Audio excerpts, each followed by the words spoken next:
මම නුවන් සේනාදීර හිටපු විදුහල්පතිවරයෙක් දැන් විශ්‍රාමිකයි. විශ්‍රාම ගත්තට පස්සේ තමයි මම මේ කෘෂි වගාවට පෙළඹුණේ. අපේ කෘෂි කර්මාන්තයේ ගොඩක් දුරට තේමා වෙලා තියෙන්නේ සාම්ප්‍රදායික කෘෂි කර්මාන්තයක් නේ තියෙන්නේ. ගොවියෝ එදා ඉඳලම තමන්ගේ ආවේනික ක්‍රම වලට තමයි වගා කරේ.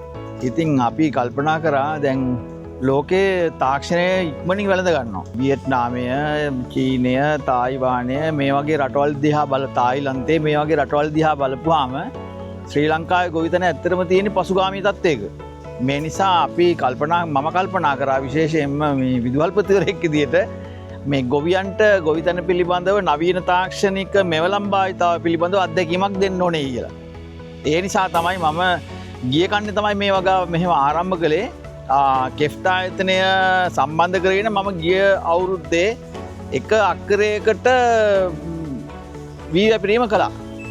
ඒ සාර්ථක අසාර්ථකභාවය බලලා මම මේ සැරේ කල්පනා කළා මගේ සම්පූර්ණ වගා බිමම කෙෆ්ට් ආයතනය මගින් වී වැපිරීමේ සහ ඉතිරි කෘෂිකාර්මික කටයුතු කරගන්න.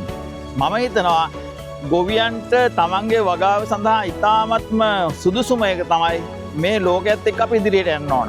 අනිත් රටවල් දිහා අපි ඇස්සරලා බලන්න ඕන. එහෙම බලලා මේ තාක්ෂණික කෙෆ්ට් ආයතනත් එක්ක එකතු වුණොත් එහෙනම් මම හිතනවා ගොවියන්ට වඩාත්ම සාර්ථක අස්වැන්නක් ලබා ගන්න තමන්ගේ කුඹුරු වගාව හොඳින් කරගන්න අවස්ථාව ඉඩකඩ ලැබෙනවායි කියලා. ඒක අපිට ලැබුණ මේ අනගි අවස්ථාවක්.